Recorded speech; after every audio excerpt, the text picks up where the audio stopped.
ओम श्री साईनाथ नाथाय नमः। सभी श्रोताओं को मेरा प्रणाम एवं हार्दिक अभिनंदन। आज हम श्री साईं चरित्र के 28वें अध्याय का श्रवण करेंगे, जिसमें श्री लक्ष्मीचंद, बुरहानपुर की महिला एवं मेघा का निर्वाण इत्यादि कथाओं का व्याख्यान किया गया है। श्री साईं अनंत हैं। वे एक चींटी से लेकर ब्रह्मांड पर्यंत सर्वभूतों में व्याप्त हैं। वेद और आत्मविज्ञान में पूर्ण पारंगत होने के कारण वे सद्गुरु कहलाने के सर्वथा योग्य हैं।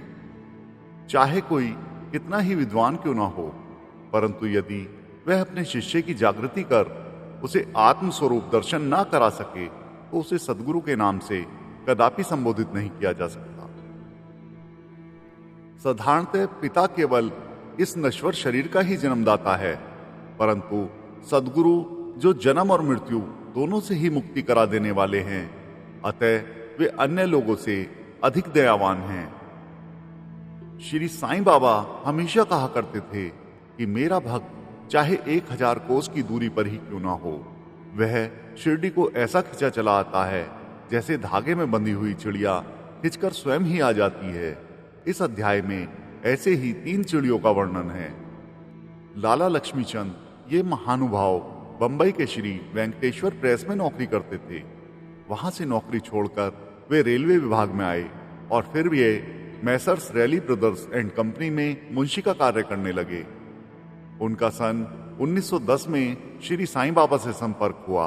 क्रिसमस के दिन से लगभग 1 या 2 मास पहले सांता क्रूज में उन्होंने स्वप्न में एक दाढ़ी वाले वृद्ध को देखा जो चारों ओर से भक्तों से घिरा हुआ खड़ा था। कुछ दिनों के पश्चात वे अपने मित्र श्री दत्तात्रेय मंजूनाथ विजुर के यहाँ दासगणों का कीर्तन सुनने गए। दासगणों का यह नियम था कि वे कीर्तन करते समय श्रोताओं के सन्मुख श्री साईं बाबा का एक चित्र रख दिया करते थे। लक्ष्मीचंद को यह चित्र देखकर महान आश्चर्य हुआ, क्योंकि स्वप्न में उन्हें जिस वृद्ध के दर्शन हुए थे उनकी आकृति भी ठीक इस चित्र के अनुरूप ही थी। इससे वे इस निष्कर्ष पर पहुंचे कि स्वप्न के में दर्शन देने वाले स्वयं शिरडी के श्री साईनाथ समर्थ के अलावा कोई नहीं है। चित्र दर्शन, दासगणों का मधुर कीर्तन और उनके संत तुकाराम पर प्रवचन आदि का कुछ ऐसा प्रभाव उन पर पड़ा कि उन्होंने शिरडी यात्रा का दृढ़ संकल्प कर लिया। भक्तों को चिरकाल से ही ऐसा अनुभव होता आया है कि जो सद्गुरु या अन्य किसी आध्यात्मिक ज्ञान की खोज में निकलता है, उसकी ईश्वर सदैव ही कुछ ना कुछ सहायता करते हैं। उसी रात्रि को लगभग 8 बजे उनके एक मित्र शंकर राव ने उनका द्वार खटखटाया और पूछा कि क्या आप हमारे साथ शिरडी चलने के लिए तैयार हैं? लक्ष्मीचंद के हर्ष का पारवार ना रहा और उन्होंने तुरंत ही शिरडी चलने का निश्चय कर लिया। एक मारवाड़ी से 15 रुपए उधार लेकर तथा अन्य आवश्यक प्रबंध कर उन्होंने शिरडी को प्रस्थान कर लिया। रेलगाड़ी में उन्होंने अपने मित्र के साथ कुछ देर भजन भी किया। उसी डिब्बे में 4 यवन यात्री भी बैठे थे जो शिरडी के समीप ही अपने अपने घरों को लौट रहे थे। लक्ष्मीचंद ने उन लोगों से श्री साईं बाबा के संबंध में पूछताछ की। तब लोगों ने उन्हें बताया कि श्री साईं बाबा शिरडी में अनेक वर्षों से निवास कर रहे हैं और वे बहुत पहुंचे हुए संत हैं। जब वे कोपरगांव पहुंचे तो बाबा को भेंट देने के लिए कुछ अमरूद खरीदने का उन्होंने विचार किया। वे वहां के प्राकृतिक सौंदर्य में दृश्य देखने में कुछ ऐसा तल्लीन हुए कि उन्हें अमरूद लेने की सुधि ना रही। परंतु जब वे शिरडी के समीप आए तो एकाएक उन्होंने अमरूद खरीदने की स्मृति हो आई। इसी बीच उन्होंने देखा कि एक वृद्धा टोकरी में अमरूद लिए तांगे के पीछे पीछे दौड़ती चली आ रही है। यह देख उन्होंने तांगा रुकवाया और उसमें से कुछ बढ़िया अमरूद खरीद लिए। तब वह वृद्धा उनसे कहने लगी कि कृपया करके ये शेष अमरूद भी मेरी ओर से बाबा को भेंट कर देना। यह सुनकर तत्क्षण ही उन्हें विचार हो आया कि मैंने अमरूद खरीदने की जो इच्छा पहले की थी और जिसे मैं भूल गया था, उसी की इस वृद्धा ने उन्हें स्मृति करा दी है। श्री साईं बाबा के प्रति उसकी भक्ति देख वे दोनों बड़े अचकित हुए। लक्ष्मीचंद ने यह सोचकर कि हो सकता है कि स्वप्न में जिस वृद्ध के दर्शन मैंने किए उनकी ही यह कोई रिश्तेदार हो, वे आगे बढ़े। शिरडी के समीप पहुंचने पर उन्हें दूर से ही मस्जिद में फहराती ध्वजाएं दिखने लगी, जिसे देख प्रणाम कर अपने हाथ में पूजन सामग्री लेकर वे मस्जिद पहुंचे और बाबा की यथाविधि पूजन कर वे द्रवित हो गए।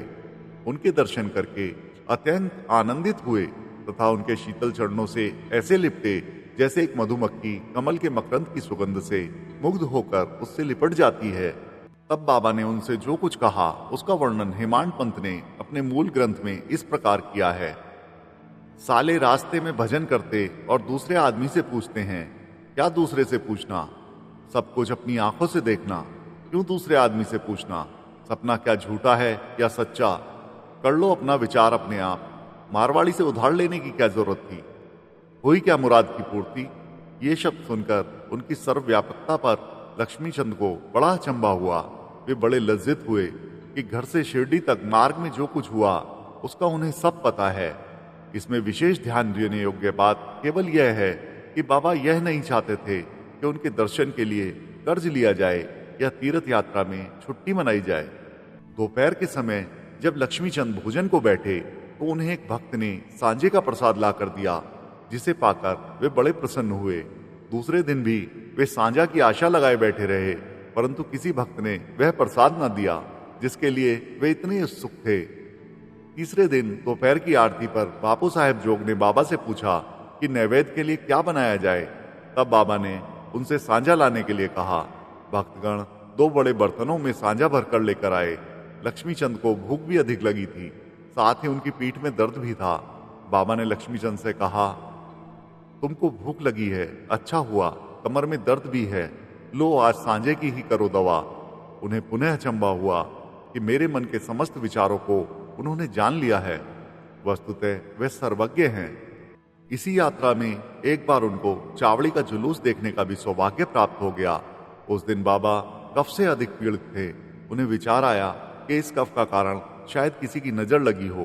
दूसरे दिन प्रातःकाल जब बाबा मस्जिद को गए तो श्यामा से कहने लगे, कल जो मुझे कफ से पीड़ा हो रही थी उसका मुख्य कारण किसी की कुदृष्टि ही है। मुझे तो ऐसा प्रतीत होता है कि किसी की नजर लग गई है, इसलिए यह पीड़ा मुझे हो रही है। लक्ष्मीचंद के मन में जो विचार उठ रहे थे यही बाबा ने भी कह दिए। बाबा की सर्वज्ञता के अनेक प्रमाण तथा भक्तों के प्रति उनका स्नेह देखकर लक्ष्मीचंद बाबा के चरणों पर गिर पड़े और कहने लगे, आपके प्रिय दर्शन से मेरे चित्त को बड़ी प्रसन्नता हुई है। मेरा मन मधुप आपके चरण कमल और भजनों में ही लगा रहे। इसके अतिरिक्त भी अन्य कोई ईश्वर है इसका मुझे ज्ञान नहीं। मुझ पर आप सदा दया और स्नेह करें और अपने चरणों में दीन दास की रक्षा कर उसका कल्याण करें। आपके भवभय नाशक चरणों का स्मरण करते हुए मेरा जीवन आनंद से व्यतीत हो जाए, ऐसी ही मेरी आपसे विनम्र प्रार्थना है। बापा से आशीर्वाद तथा ऊदी लेकर वे मित्र के साथ प्रसन्न और संतुष्ट होकर मार्ग में उनकी कीर्ति का गुणगान करते हुए घर वापस लौट आए और सदैव उनके अनन्य भक्त बने रहे। शिरडी जाने वालों के हाथ वे उनको हाथ कपूर और दक्षिणा भेजा करते थे। अब हम दूसरी चिड़िया का वर्णन करेंगे। एक दिन बुरहानपुर में एक महिला ने स्वप्न में देखा कि श्री साईं बाबा उसके द्वार पर खड़े भोजन के लिए खिचड़ी मांग रहे हैं। उसने उठकर देखा तो द्वार पर कोई नहीं था। फिर भी वह प्रसन्न हुई और उसने यह स्वप्न अपने पति तथा अन्य लोगों को सुनाया। उसका पति डाक विभाग में नौकरी करता था। वे दोनों ही बड़े धार्मिक थे।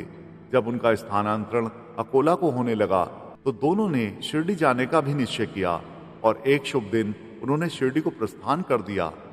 मार्ग में गोमती तीर्थ होकर वे शिरडी पहुंचे और वहां 2 माह तक ठहरे। प्रतिदिन वे मस्जिद जाते और बाबा का पूजन कर आनंद से अपना समय व्यतीत करते थे। यद्यपि दंपति खिचड़ी का नैवेद्य भेंट करने को ही आए थे, परंतु किसी कारणवश उन्हें 14 दिनों तक ऐसा सहयोग प्राप्त न हो सका। उनकी स्त्री इस कार्य में अब अधिक विलंब न करना चाहती थी। इसलिए जब 15वें दिन दोपहर के समय वह खिचड़ी लेकर मस्जिद में पहुंची तो उसने देखा कि बाबा अन्य लोगों के साथ भोजन करने बैठ चुके हैं। पर्दा गिर चुका था, जिसके पश्चात किसी का साहस न था कि वह भीतर प्रवेश कर सके। परंतु वह एक क्षण भी प्रतीक्षा न कर सकी और हाथ से पर्दा हटाकर भीतर चली आई। बड़े आश्चर्य की बात थी कि उसने देखा कि बाबा की इच्छा उस दिन प्रथमतः खिचड़ी खाने की ही थी, जिसकी उन्हें आवश्यकता थी।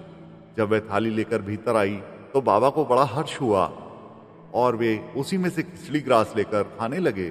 बाबा की ऐसी उत्सुकता देख प्रत्येक को बड़ा आश्चर्य हुआ और जिन्होंने यह खिचड़ी की वार्ता सुनी, उन्हें भक्तों के प्रति बाबा का असाधारण स्नेह देखकर बड़ी प्रसन्नता हुई। अब तृतीय महान पक्षी की चर्चा सुनिए। बिरम गांव का रहने वाला मेघा अत्यंत सीधा और अनपढ़ व्यक्ति था। वह राव बहादुर साठे के यहाँ रसोइये का काम करता था। वह शिवजी का परम भक्त था और सदैव पंचाक्षरी मंत्र नमः शिवाय का जपन किया करता था। संध्या उपासना आदि का उसे कुछ भी ज्ञान न था। यहाँ तक कि वह संध्या के मूल गायत्री मंत्र को भी नहीं जानता था। राव बहादुर साठे का उस पर अत्यंत स्नेह था, इसलिए उन्होंने उसे संध्या की विधि तथा गायत्री मंत्र सिखा दिए। साठे साहब ने श्री साईं बाबा को शिवजी का साक्षात अवतार बतलाकर उसे शिरडी भेजने का निश्चय किया, किंतु साठे साहब से पूछने पर उन्होंने बताया कि श्री साईं बाबा तो यवन हैं। इसलिए मेघा ने सोचा कि शिरडी में एक यवन को प्रणाम करना पड़े, यह अच्छी बात नहीं है। भोला भाला आदमी तो वह था ही, इसलिए उसके मन में असमंजस पैदा हो गया। तब उसने अपने स्वामी को प्रार्थना की कि कृपा कर मुझे वहां ना भेजें, परंतु साठे साहब कहाँ मानने वाले थे। उनके सामने मेघा की एक न चली। उन्होंने उसे किसी प्रकार शिरडी भेज दिया तथा उसके द्वारा अपने ससुर गणेश दामोदर उपनाम दादा केलकर को, जो शिरडी में रहते थे, एक पत्र भेजा कि मेघा का परिचय बाबा से करा देना।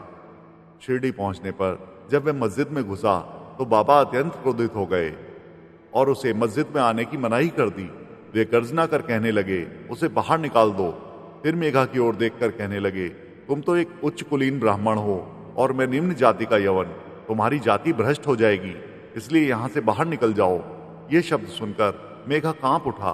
उसे बड़ा विस्मय हुआ कि जो कुछ उसके मन में विचार उठ रहे थे उन्हें बाबा ने कैसे जान लिया। इसी प्रकार वह कुछ दिन तक वहां ठहरा और अपनी इच्छा अनुसार सेवा भी करता रहा, परंतु उसकी इच्छा तृप्त न हुई। फिर वह घर लौट आया, वहां से त्र्यंबकेश्वर को चला गया। वर्ष भर के पश्चात वह पुनः शिरडी आया और इस बार दादा केलकर के कहने पर उसे मस्जिद में रहने का अवसर प्राप्त हो गया। साईं बाबा मौखिक उपदेश द्वारा मेघा की उन्नति करने के बदले उसका आंतरिक सुधार कर रहे थे। उसकी स्थिति में पर्याप्त परिवर्तन होकर यथेष्ट प्रगति हो चुकी थी और अब तो वह श्री साईं बाबा को शिवजी का ही साक्षात अवतार समझने लगा था। शिव पूजन में बेल पत्रों की आवश्यकता होती है, इसलिए उनने अपने शिवजी का पूजन करने के हेतु बेल पत्रों की खोज में वह मीलों दूर निकल जाया करता था। प्रतिदिन उसने ऐसा नियम बना लिया था कि गांव में जितने भी देवालय थे, प्रथम वहां जाकर वह उनका पूजन करता और उसके पश्चात ही वह मस्जिद में बाबा को प्रणाम करता तथा कुछ देर चरण सेवा करने के पश्चात ही चरणामृत पान करता था। एक बार ऐसा हुआ कि खंडोबा के मंदिर का द्वार बंद था, इस कारण वह बिना पूजन किए ही वहां से लौट आया और जब वह मस्जिद में आया तो बाबा ने उसकी सेवा स्वीकार ना की तथा उसे पुनः वहां जाकर पूजन करके आने को कहा और उसे बतलाया कि अब मंदिर के द्वार खुल गए हैं। मेघा ने जाकर देखा कि सचमुच मंदिर के द्वार खुल चुके हैं। जब उसने लौटकर यथाविधि पूजा की तब कहीं बाबा ने उसे अपना पूजन करने की अनुमति दी। एक बार मकर संक्रांति के अवसर पर मेघा ने विचार किया कि बाबा को चंदन का लेप करूं तथा गंगा जल से उन्हें स्नान कराऊं। बाबा ने पहले तो इसके लिए अपनी स्वीकृति न दी, परंतु उसकी लगातार प्रार्थना के उपरांत उन्होंने किसी प्रकार स्वीकार कर लिया। गोदावरी नदी का पवित्र जल लाने के लिए मेघा को 8 कोस चक्कर लगाना पड़ा। वह जल लेकर लौट आया और दोपहर तक पूर्ण व्यवस्था कर ली। तब उसने बाबा को तैयार होने की सूचना दी। बाबा ने पुनः मेघा से अनुरोध किया कि मुझे इन झंझटों से दूर ही रहने दो, मैं तो एक फकीर हूं, मुझे गंगा जल से क्या प्रयोजन। परंतु मेघा कुछ सुनता ही न था। मेघा की तो यह दृढ़ धारणा थी कि शिवजी गंगा जल से अधिक प्रसन्न होते हैं, इसलिए ऐसे शुभ पर्व पर अपने शिवजी को स्नान कराना हमारा परम कर्तव्य है। अब तो बाबा को सहमत होना ही पड़ा और नीचे उतरकर वे एक पीढ़े पर बैठ गए और अपना मस्तक आगे करते हुए कहा कि अरे मेघा, कम से कम इतनी कृपा तो करना कि मेरे केवल सिर पर ही पानी डालना। सिर शरीर का प्रधान अंग है और उस पर पानी डालना ही पूरे शरीर पर पानी डालने की सदृश है। मेघा ने अच्छा अच्छा कहते हुए बर्तन उठाकर सिर पर पानी डालना प्रारंभ कर दिया। ऐसा करने से उसे इतनी प्रसन्नता हुई कि उसे उच्च स्वर में हर हर गंगे की ध्वनि करते हुए समूचे बर्तन का पानी बाबा के संपूर्ण शरीर पर उड़ेल दिया और फिर पानी का बर्तन एक ओर रखकर वह बाबा की ओर निहारने लगा। उसने देखा कि बाबा का तो केवल सिर ही भीगा है और शेष भाग ज्यों का त्यों बिल्कुल सूखा ही है। यह देखकर उसे बड़ा आश्चर्य हुआ। मेघा बाबा को 2 स्थानों पर स्नान कराया करता था। प्रथम वह बाबा को मस्जिद में स्नान कराता और फिर वाड़े में नाना साहेब चांदोरकर द्वारा प्राप्त उनके बड़े चित्र को। इस प्रकार यह क्रम 12 मास तक चलता रहा। बाबा ने उसकी भक्ति तथा विश्वास दृढ़ करने के लिए उसे दर्शन दिए। एक दिन प्रातःकाल मेघा जब अर्धनिद्रा अवस्था में अपनी शैया पर पड़ा हुआ था, तभी उसे उनके श्री दर्शन हुए। बाबा ने उसे जागृत जानकर अक्षत फेंके और कहा कि मेघा, मुझे त्रिशूल लगाओ। इतना कहकर वे अदृश्य हो गए। उनके शब्द सुनकर उसने उत्सुकता से अपनी आंखें खोली, परंतु देखा कि वहां कोई नहीं है, केवल अक्षत ही वहां बिखरे पड़े हुए हैं। तब वह उठकर बाबा के पास गया और उन्हें अपना स्वप्न सुनाने के पश्चात उसने उनसे त्रिशूल लगाने की आज्ञा मांगी। बाबा ने कहा कि क्या तुमने मेरे शब्द नहीं सुने कि मुझे त्रिशूल लगाओ? यह कोई स्वप्न तो नहीं, वरना मेरी प्रत्यक्ष आज्ञा थी। मेरे शब्द सदैव अर्थपूर्ण ही होते हैं, होते पोचे नहीं। मेघा कहने लगा कि आपने दया कर मुझे निंद्रा से जगा तो दिया, परंतु सभी द्वार पूर्ववत ही बंद देखकर मैं मूढ़मती भ्रमित हो उठा हूं कि कहीं स्वप्न तो नहीं देख रहा था। बाबा ने आगे कहा कि मुझे प्रवेश करने के लिए किसी विशेष द्वार की आवश्यकता नहीं है। न मेरा कोई रूप है और न ही कोई अंत है। मैं सदैव सर्वभूतों में व्याप्त हूँ। जो मुझ पर विश्वास रखकर सतत मेरा ही चिंतन करता है, उसके सब कार्य मैं स्वयं ही करता हूँ और अंत में उसे श्रेष्ठ गति देता हूँ। मेघा वाड़े को लौट आया और बाबा के चित्र के समीप ही दीवार पर एक लाल त्रिशूल खींच दिया। दूसरे दिन एक रामदासी भक्त पुणे से आया। उसने बाबा को प्रणाम कर शंकर जी की एक पिंडी भेंट की। उसी समय मेघा भी वहां पहुंचे। तब बाबा ने उनसे कहा कि देखो, शंकर भोले आ गए हैं, अब इन्हें संभालो। मेघा ने पिंडी पर त्रिशूल लगा देखा तो उसे महान आश्चर्य हुआ। वह बाड़े में आया। इस समय काका साहेब दीक्षित स्नान के पश्चात सिर पर तौलिया डाले साईं नाम जप कर रहे थे। तभी उन्होंने ध्यान में एक पिंडी देखी जिससे उन्हें कौतूहल सा हो रहा था। उन्होंने सामने से मेघा को आते देखा। मेघा ने बाबा द्वारा प्रदत्त वह पिंडी काका साहेब दीक्षित को दिखाई। पिंडी ठीक वैसी ही थी जैसी कि उन्होंने कुछ घड़ी पूर्व ध्यान में देखी थी। कुछ दिनों में जब त्रिशूल का खींचना पूर्ण हो गया तो बाबा ने बड़े चित्र के पास, जिसका मेघा नित्य पूजन करता था, उस पिंडी को स्थापित कर दिया। मेघा को शिव पूजन से बड़ा प्रेम था। त्रिपुंड खींचने का अवसर देकर तथा पिंडी की स्थापना कर बाबा ने उसका विश्वास दृढ़ कर दिया। इस प्रकार कई वर्षों तक लगातार दोपहर और संध्या को नियमित आरती तथा पूजा कर सन 1912 में मेघा परलोकवासी हो गया। बाबा ने उनके मृत शरीर को अपना हाथ फिराते हुए कहा, यह मेरा सच्चा भक्त था। फिर बाबा ने अपने ही खर्च से उसका मृत्यु भोज ब्राह्मणों को दिए जाने की आज्ञा दी, जिसका पालन काका साहेब दीक्षित ने किया। श्रोताओं, आपने बड़े ही ध्यानपूर्वक, बड़े ही भक्ति भाव से श्री साईं चरित्र का 28वें अध्याय का श्रवण किया। उसके लिए हम आपके हार्दिक आभारी हैं। ओम श्री सद्गुरु साईनाथार्पणमस्तु। शुभम भवतु। ओम साई राम।